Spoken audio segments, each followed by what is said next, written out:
Do the trashy pulp novels of the world have anything to offer? Are bestsellers all they're cracked up to be? Here at Terrible Book Club, we explore whether you really can judge a book by its cover, or its ridiculous synopsis. You ever passed a book and thought, ugh, who's reading this? We probably are.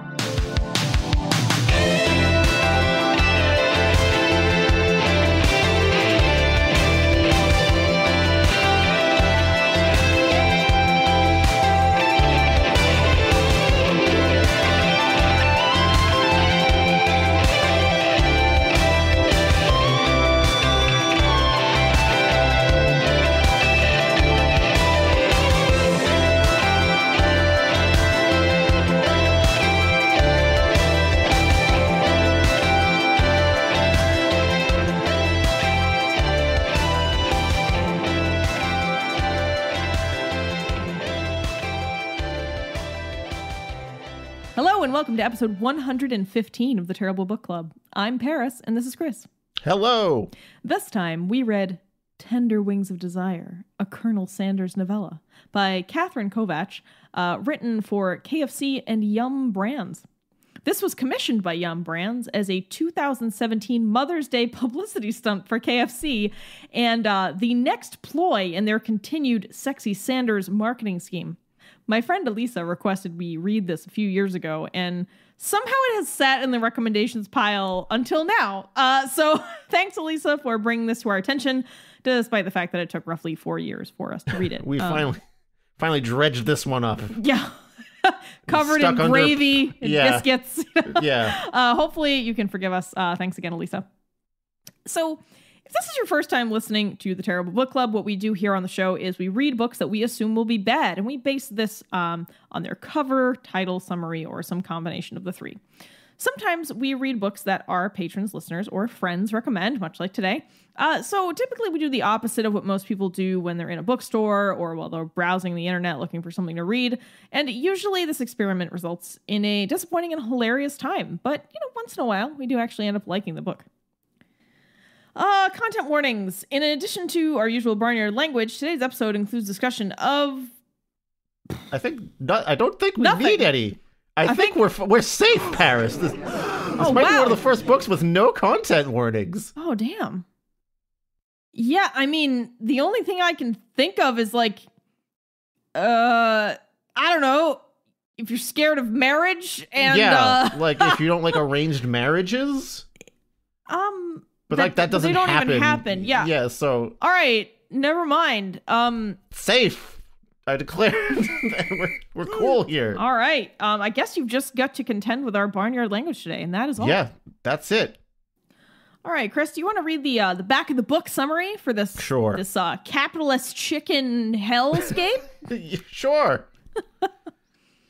When Lady Madeline Parker runs away from Parker Manor in a loveless betrothal, she finally feels like she is in control of her life. But what happens when she realizes she can't control how she feels? When she finds herself swept into the arms of Harland, a handsome sailor with a mysterious past, Madeline realizes she must choose between a life of order and a man of passion. Can love overcome lies? What happens in the embrace of destiny on the tender wings of desire? Sorry, I thought you needed a little reverb there. Okay, yeah. All right.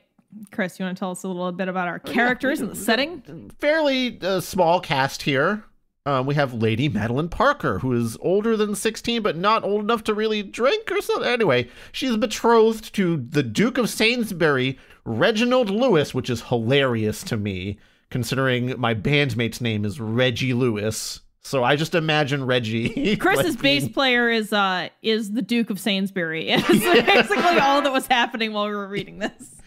I mean, he is the general manager of a fast food restaurant. Oh my God.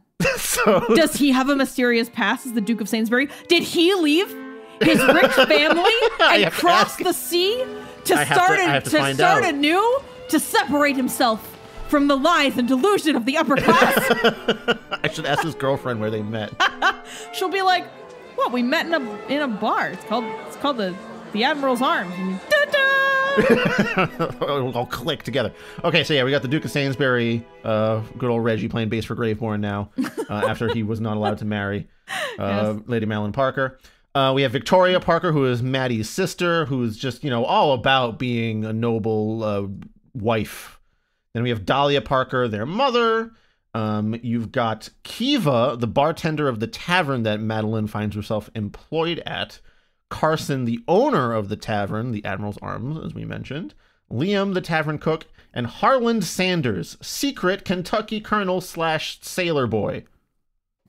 All right, so we're just going to give a little summary of kind of the basic plot points so you understand what we're talking about when we discuss certain things about the book that we liked or didn't.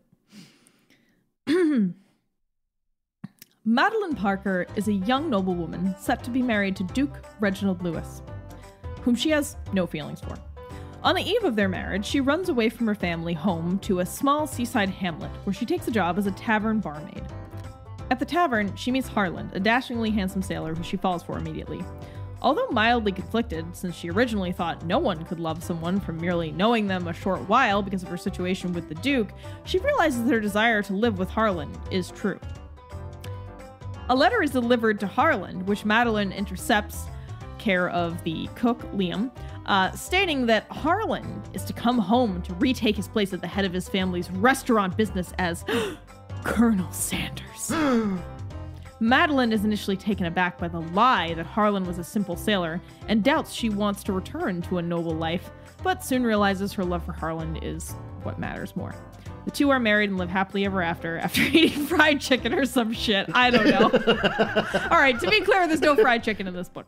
There is absolutely no fried chicken in this book, which is somewhat mind-boggling. All right, so Chris and I actually, I think, felt very differently about this. Let's talk about things that were good. Let's follow the fucking script, Chris. Talk about things that were good. All right. Something I really loved about I'm going to say right off the bat, I really thought this was fine. This was okay. I also thought it was great, actually. For what it is, it's totally great. Yeah, I honestly don't get why people were shitting on it all over the internet. Like, I remember when it first came out, everyone was like, oh, fucking stupid romance book the chicken place put out. And I was like, yeah, how could this possibly? And I was like, yeah, how could this possibly be good, right? But it's fine. It's honestly fine. There's like almost nothing about the chicken stuff in here, which is maybe that's why people were upset or something. Yeah. But they were like, I wanted to see two people fucking in chicken grease. I wanted biscuits mopping up cum. Like, who knows what people were looking for here? It was a Mother's Day stunt. You're like, oh man. Oh dude, you don't want to be stuck with the one cleaning up the cum biscuits after. So I read that this was a Mother's Day stunt because apparently Mother's Day is KFC's biggest day of the year. That is horrifyingly sad. Isn't it sad? I mean... Did you know that Christmas in Japan, you have to get KFC? It's like a tradition there. No, I didn't know that. No, it's like a thing. Like, well, Christmas in Japan, it's not just KFC, but like it's a big thing to get KFC for Christmas in Japan. Well, in America, it's Mother's Day. And the whole idea is because people want to provide a meal that, of course, the mother of the homestead does not have to cook on her one day off a year she is allowed.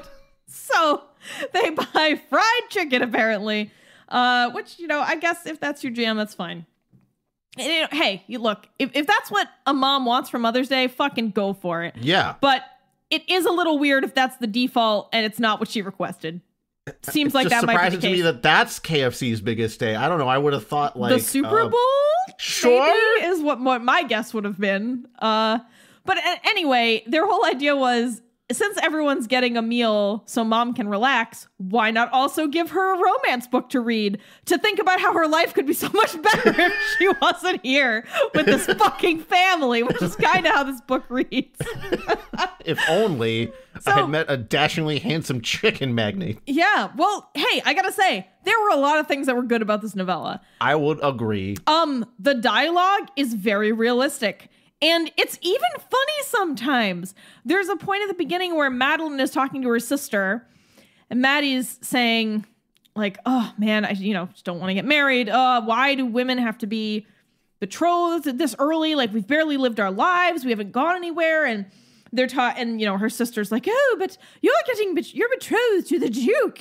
And Maddie's like, he looks like a vanilla biscuit. And that actually got a real fucking laugh out of me. I was like, dude, that is a killer. That's a killer, like, mild insult that totally just got me. Fucking bodied that dude. Yeah. Personally, I found myself easily identifying with the main character.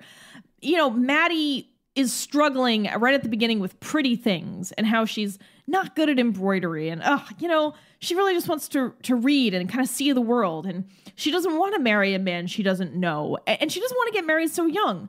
And these are just a couple of quotes. This is Maddie talking to her sister, Victoria. We are so very young. What is the point of finding a husband and settling down and, God forbid, having a baby when there are so many things in this world that we have yet to see? So many things in this world worth seeing. And then later she's talking about how she's only met the Duke a handful of times and they've gone on chaperoned walks. And Maddie says, what's a walk? Madeline said stubbornly. How could he love me from a walk?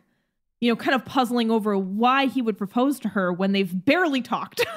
Paris, how many times have we gone over this in many other romance novels and books where we're like, what? I don't understand where these people are falling in love from. And this is one of the first characters where she's like, I don't have anything to go by. Yeah. And I was like, oh my God, I can't believe I'm getting a refreshing, mildly feminist critique from a fucking KFC book. Like, what is happening here? This is strange. But yeah, I found the main character easy to identify with. Honestly, the technical writing is good. Sentences are sound. There's no typos or grammatical errors. I mean, sure, it's not gonna win an award or anything, but the writing's fine. It's totally readable. It's very, it's readable in like a pulpy way, which is what it's supposed to be. So it does what it says on the tin, right? It's supposed to be a pulpy novella that's accompanying your chicken meal. It's amazing. I think it's pretty cool that the main character is following her heart and mind and abandoning a sham marriage. I think the pacing was great. The author is able to explain everything you need to know in a concise way. Pacing is This is such good pacing. So well paced. Like, I mean, listeners, if you've heard me talk before on the show, I like my shit fucking concise. I like my points coming at me right away. I like tight writing. And this fucking chicken book did a great job. It's paced so well, it's almost scientifically calculated. Like the 13 herbs and spices bursting with finger-licking good flavor in any KFC meal. Chris, did the yum get to you too? They got you, Chris. Just eat the chicken, Paris. No! It's good. It's finger-licking good. You liked the book, maybe you like the chicken. Oh my God. It's part of their plan. It's part of their plan to convince us vegetarians and vegans. They're like, read this kind of weird feminist novella. Come over to the crunchy side, the crispy side. Sink your teeth into some real meat, you fucking vegetarian.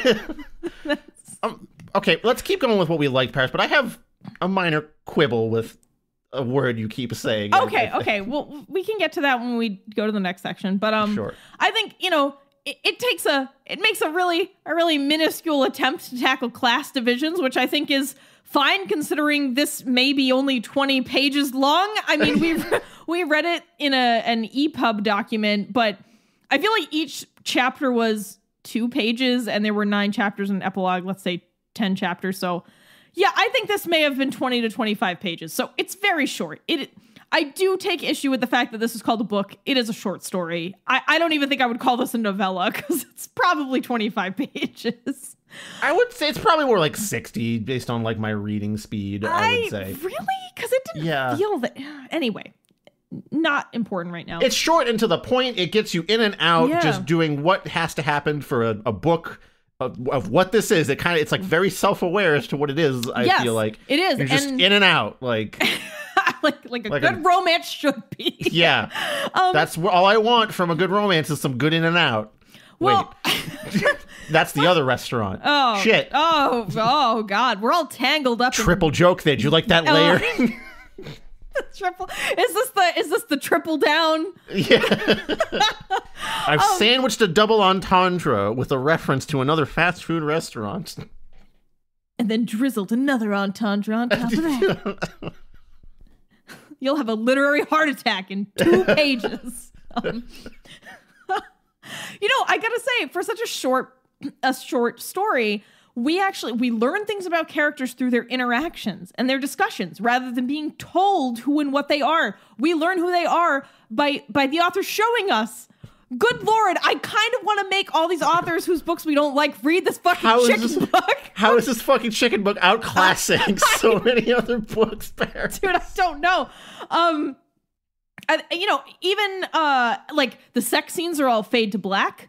We only get mention of them kissing. I mean, yeah, but do you really want to read about the cum biscuits? No, this is a good thing. I know, that's what I'm saying. Is like, they knew what they were doing here. I feel like it has very mature and sort of modern ideas about, it's okay for a woman to like take the lead in a sexual encounter, and it's okay to have, a one-night stand if you're mature about it.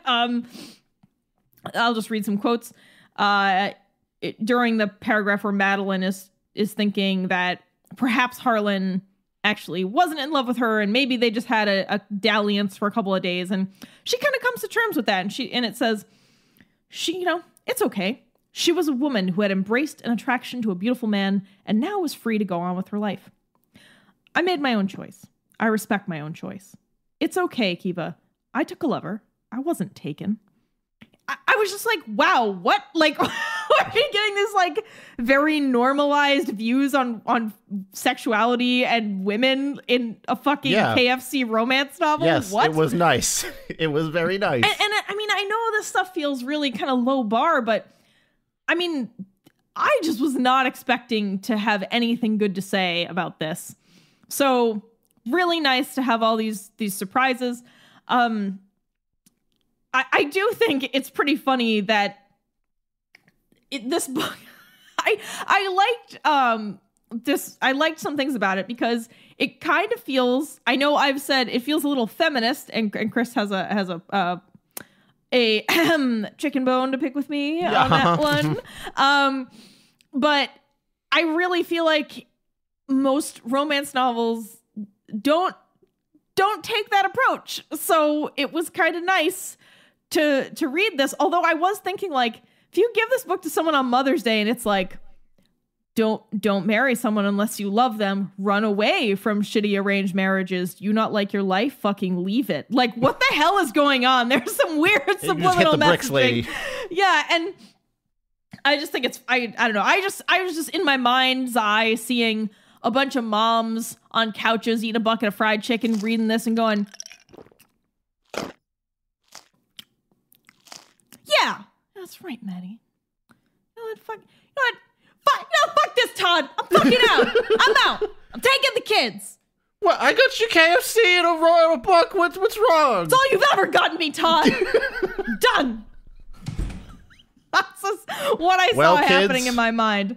It's cum biscuits for everyone tonight. Oh, anyway, this is subversive. I wasn't really ready for a subversive fucking corporate chicken book, so I was just really pleasantly surprised. It had a lot of good points. I guess I'll pick the chicken bone here and now, Paris, before we do some other of the stuff that I liked about it. But like, yes, very modern ideas, feminist takes on things, but it's still very, aside from the one night stand thing, which I will admit is not something that falls into this category that I'm about to talk about. Like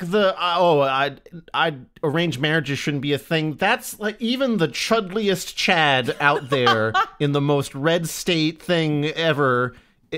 Like they agree with that too. This is very surface level feminism, the kind of thing. Chris, I don't agree with you. I think there are a lot of men out there who believe that if they like a woman, she should marry them, even if she's not that into it. Well, there might be men that want that, but they understand that that's not like true freedom, and that they shouldn't voice that opinion out loud if they secretly want that.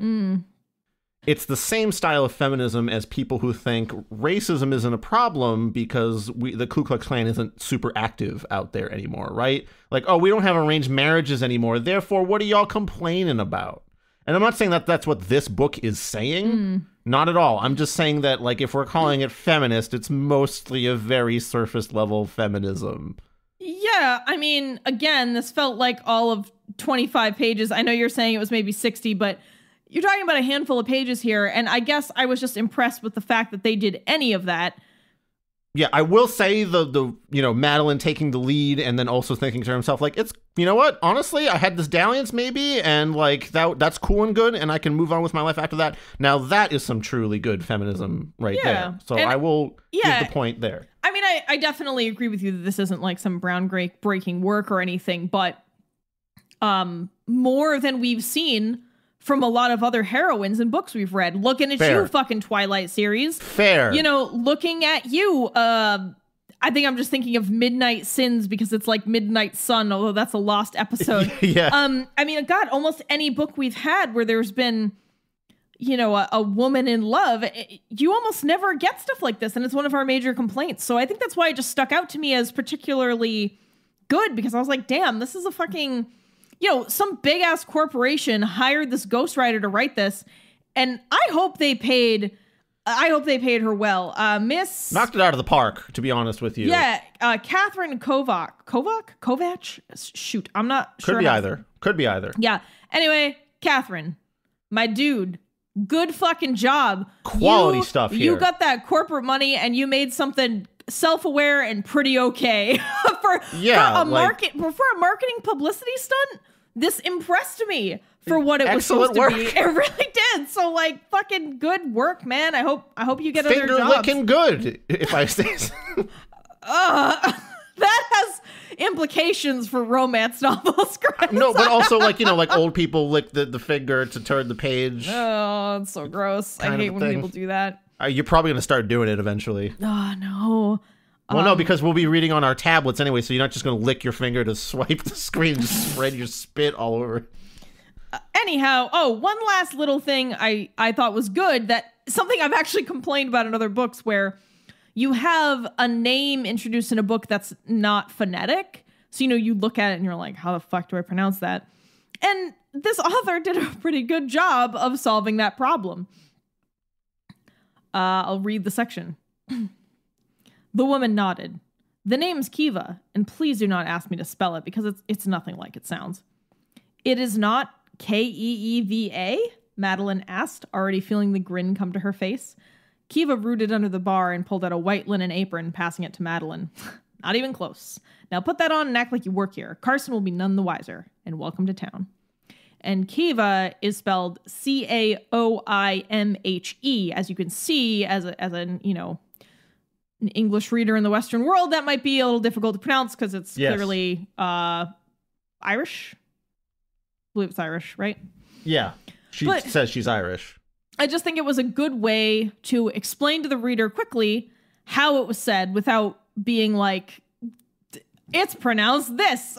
Because, you know, Maddie guesses at the pronunciation and it's written out in a phonetic way. Anyway, I just thought that was a nice, easy way to do that. Skillful. Yep. All right, Chris, let's move on to things that you thought were good. There's one more point I want to make here, is that I was surprised that the KFC-ness only came in at the last second when it's revealed that Harland is, you know, the inheritor to the Colonel Empire here. And like, so at the start of every chapter, there's like a little Colonel-y bolo tie at the top, which is like cute, and like I guess the little bit of KFC-ness you're getting here. I just accidentally read one of your later notes. Get ready. And so, like in like Harlan's description, he's clearly the Colonel, that kind of thing. But you could have literally slotted any fast food mascot in here and it would have worked exactly the same. Oh my God. Maybe she's going to do that. Maybe she's going to be like, hey, McDonald's, you want Ronald to have a wild time on the high seas? I just did this shit for KFC. It worked real well for them. But I was like fully expecting lines that were like, their love for each other worked with the lubricating magic of the fry oil the Colonel used in his delicious chicken. Or like his hunger for his hunger for her flared stronger than when he smelled the secret herbs and spices of his secret family recipe. But we get none of that, and I can't tell if I'm disappointed by that or not. I feel like it's really clever about how she kind of hides the Kentuckiness, and the Colonel until the very end, and it's not really a part of the story. But, I could go either way. Like, I think Miss Kovach's version is clever, but I think yours is more overtly funny, which is also fine if they wanted to do that. I kind of wanted a couple cheeky references to KFC. And I guess, Paris, while we're on the subject of Miss Kovach being a good author, perhaps we can pitch some ideas to her. Oh my God, Miss Kovach, please make one of these real. I was thinking, like, if this works so well, we could probably do this with like other fast food franchises. Oh my God, Chris. So I just have a couple of things to pitch here that I thought might work. So like, how about like if Wendy from Wendy's is some kind of businesswoman making it in a man's world, kind of, she's starting up her own restaurant thing, and there's some feminism for you. Oh right yeah, some fucking capitalist girl boss feminist. Yes. Oh God, yes. No. I mean, a little mini series or something. Kind of like at the beginning of Virus of Desire, where the main character is supposed to be a businesswoman in a man's world. Yeah. Yeah, Wendy's. Right. That's just one. How about, okay, hear me out. Officer Ronald McDonald must solve a string of burger thefts while somehow also tracking down a possibly related series of clown murders to clear his own name. So you see? Oh wow! You got all your stuff here for like a good episode of SVU. You got like the Grimace is the suspect at the start, which is the fake out, right? So he's just has to get interviewed by the officers.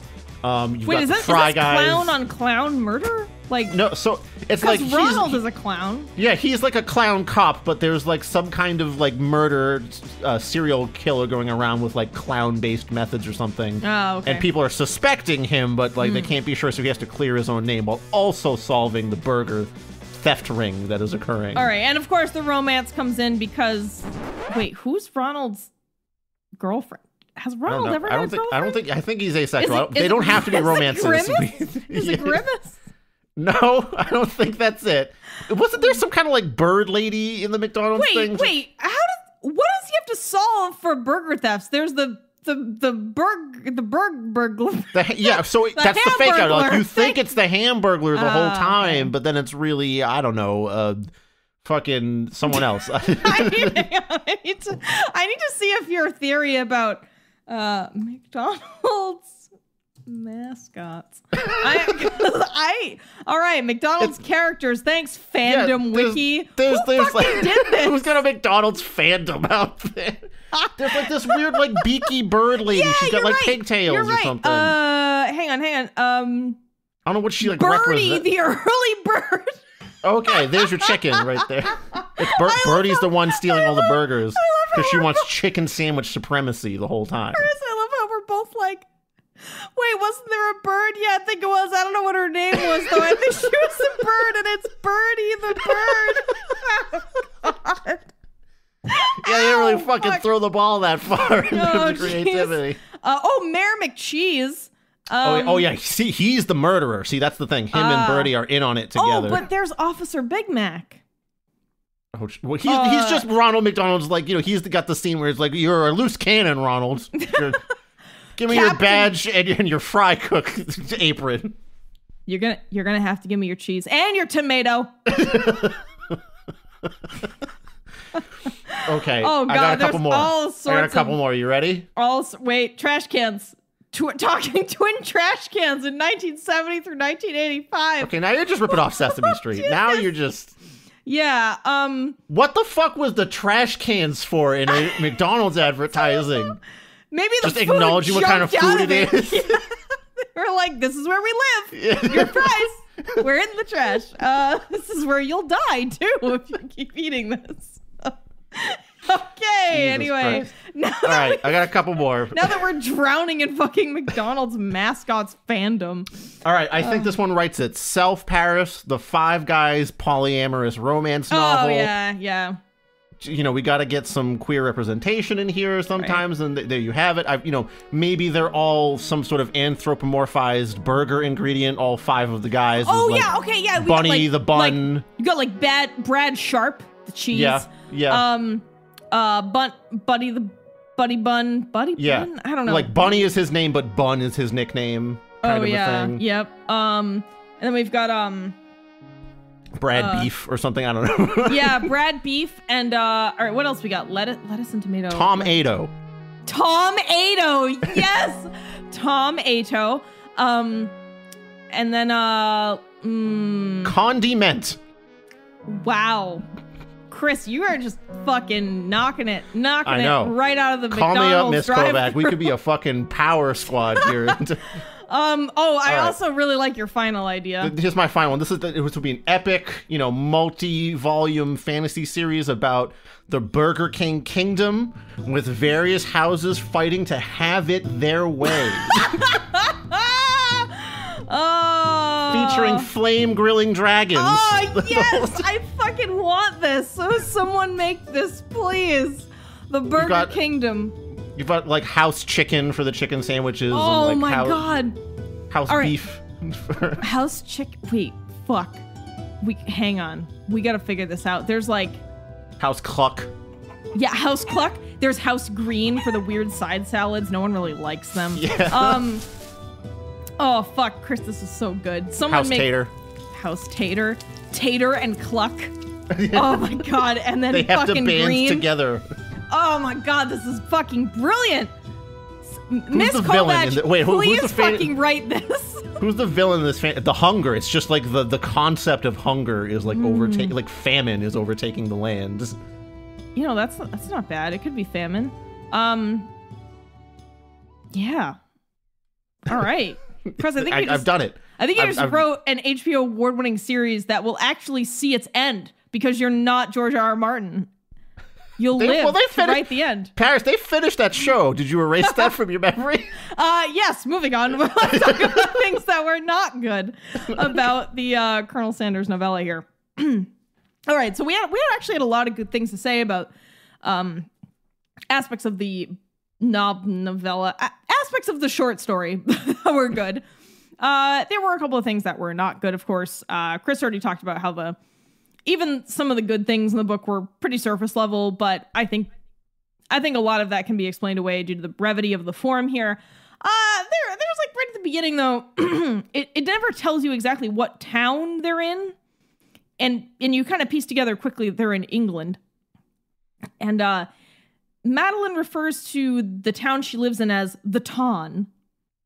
Like italicized all the time? Yeah, almost like they live in like Hamilton or something, and it's called the Tin or something for short. So they never actually give a name to the town, which is fine, but it was kind of a weird, like, I understood it, but I'm it is in the a bit Ton here. Yeah. Like, I get it because, it's a city name, it's Clinton or Hamilton or something, and they just call it the Ton. It's kind of like how people call Waltham the Ham sometimes, And I get it, but it was a little awkward. Why is it italicized? I think just to emphasize that that's like a nickname and not the full name. All right, sure. So honestly, my biggest problem is the cover. It's like the person who drew the cover didn't know anything about the content of the book, which is very possible. So you have this cover that doesn't actually depict either of the main characters. So although Harlan has light-colored hair and glasses, he's not old and chubby, and he doesn't have white hair. He's very handsome. He's written as very handsome and young, or, young middle-aged. And on the cover, he's kind of the typical elderly Colonel Sanders, which is not as he's written in the book. Elderly men can be handsome, Paris. That's true, but the book specifically points out that he is not elderly. Yes. So, yes. Secondly, the book features a chicken wing, which we don't see anywhere in the book. And third, and perhaps most importantly, the woman depicted on the cover of the book looks nothing like the protagonist as written inside the book. So the woman on the cover has like straight, shoulder-length red hair. And Madeline in the book has long, curly brown hair. So not even close. So this is Harlan's womanizing days when he was having an affair with Wendy of Wendy's. Fuck, you're right. Somebody didn't get the memo. Yeah.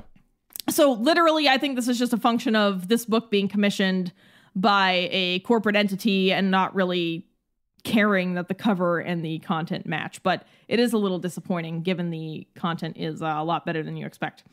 There was a weird repetition of the idea of, quote, sinking into the floor or melting and disappearing when Madeline was embarrassed. That happened like 2 times in quick succession and then again a 3rd time. And in such a short work, it was a little noticeable, you know, that idea was kind of repeated so much. And like, sort of what Chris was saying earlier about how shallow some of this is, even if it's, you know, we've obviously got a lot of cliches going on here. We have, you know, the woman who abandons a sham wedding only to stumble into real love immediately after that. Her true love is, of course, extremely tall, handsome, and kind of dangerous as a sailor. The main character is beautiful, thin, and a white woman in England. You know, we're working with a lot of tropes and a lot of shitty cliches. And I acknowledge that. I totally do. And that is a bit of a bummer. But again, I'm still impressed with what it managed to do despite the trappings of those cliches. I will also interject and say that a lot of, you know, for all the praise we gave it for, you know, Madeline not wanting to be in a marriage because what's a walk, or he looks like a vanilla biscuit. Mm-hmm. Still, the thing with Harlan is like, oh, he's just so handsome. Let's get married. Yeah, and she kind of just has a feeling that he's the one and that she's in love, which, yeah, is a little bit of a bummer, right? She doesn't actually end up sticking to her ideals. And honestly, part of me feels like that's okay. Your ideals can change over time. Yeah, and like, but at least she doesn't really get a lot of time to really develop as a person. And at least she had the feeling, whereas the point with Duke Lewis was that there was nothing was felt at all. Yeah. So, you know, not without some problems. Also, I was a little confused at the end about how Harlan knew to go to the cliffs to find Madeline. She never, as far as we know, she never talked to him about the cliffs, and like, why would he know to go there to find her? I think that was just dramatic romance just, book. We gotta wrap this up. Well, I think it was probably done kind of tongue in cheek. Like, doesn't every fucking Victorian or older, like old-timey romance book have like a scene with people on the cliffs and the wind whipping and the woman's upset and the guy comes, and it's just a very, I mean, I feel like this book is very self-aware that it is living in those cliches. Exactly. And yeah, it's just a really dramatic ending, but you know, it kind of ties up all the ends. You're not left wondering about anything. At least I wasn't. I felt like there's not much to like really wrap up here, except I will say, I brought this point up to you before we started recording, but like there was Liam, the cook character, who was like, it kept talking about Liam's not a great cook. He's just kind of trying to make ends meet, cook whatever he can in here. And I was fully waiting for like the scene where Harlan goes in and teaches him how to make a bomb ass piece of fried chicken or something. That would have been actually really funny. And like that is what like endears Madeline to Harlan, is because like, oh, he's like working with this young man and he's like mentoring him, and I can see his personality shine through like that. Throw that in there. That would have made it this like a 10 out of 10. Yeah, I agree with you. I think that's a good idea. That, yeah, totally. You know, I guess if they go for like, I don't know, tenderer wings of desire. Further tender. More tenderer further wings of tender thighs of desire. Oh, that's the X-rated one. That's the one that gets a little... Oh, yeah, that's the... And then just the full porno tender breasts of desire. Yes, there you go. We've come full circle. Back to tender the chicken. tits of desire. Oh, no. You know, all right, so let's move to Can We Fix It? I gotta say, like, this is a short story rather than a true book. It's full of a lot of cliches, but they're extremely well done for a fucking capitalist fried chicken marketing gag. Like, honestly, there's little to fix here, and I cannot believe these words are coming out of my mouth. Like, throw in the little teaching Liam how to make good-ass fried chicken scene, maybe like 1 or 2 KFC fry oil jokes or something, and this would have been 10 out of 10 for me. Yeah. Right now know. it's like 9 out of 10. Yeah, I am really, and I'm wondering if maybe I'm so fond of this because it was so short, and we had just come off of reading that Twilight book that was nearly 700 pages, and then like a 230-page kid's story. Maybe it was just a real nice treat for me. But still, it is exactly as you said. Knows what it is, gets in and out, does the job, and it's done. Yeah, I gotta say, Catherine, fucking keep doing this. Fantastic. Please write Burger Kingdom for Chris. Yes. Hunger Kingdom, maybe. I don't know. Whatever we want to call it. Please have this happen. It's beautiful. Anyway, yeah, props to you. I was just really impressed with this for what I was expecting. You know, my bar was set into the earth. You know, yes, it was. Me too. I was not ready to like ready, anything. You know, right on PS, like, oh, I'm gonna have so many gags and jokes and stuff. But no, I had to come up with my own material that is aside from the content of the book. Yeah, I mean, it's not like I'd say, hey, if you write this same thing, it would also be awesome, because there's so much context around like why this is good, because it's this bizarre capitalist marketing gag, but has all these kind of sort of, I don't know, better content than you'd expect. So I'm not sitting here saying write a 40-page romance novel about a woman running away from marriage. If this was an aside, you know, completely unrelated to any sort of marketing ploy, just random 40-page short story that happens to have some kind of fried chicken kernel in it, I would have been like, this is kind of stupid. But like, still, for what it is, it would have been like, I would have been like, oh, I'm thankful that it's this short. It's a good first shot. Well, and it was edited well, and like it flowed, and it was easy to read, and you know, I don't know. I gotta say, way more merits than I ever would have expected. Agreed. Anyway, I guess if you're looking to kill approximately 40 minutes of your life, read this. I mean, or, you know, it's not really offering anything new. So like, no, but maybe if you're into marketing and communications, it might be worth a study. It's a good study on that. Yeah. I don't know. Anyhow, I don't think I have anything else to say. No. Yeah. Just like this book, we're in and out, Paris. Yeah. All right. Well, thank you, patrons, for joining us for this very weird episode. Thank you to Dari, Greg, Veronica, Will, Dee, Jared, Lynn, Sinya, Yakub, Bobby Blackcat, Jensina, Mayo Cat, Elliot, Kieran, Martin, Jay, Scott, Luchek, CTAP1, Miri, Yanka, Robert Allen Cook III, David, Julius, and Anya. If you want to help support the show as well, you can become a patron yourself, or you can subscribe on YouTube, follow us on Facebook, Instagram, Twitter, or Goodreads, share the show or tell a friend about it, and lastly, you could just write us a review if you feel so inclined.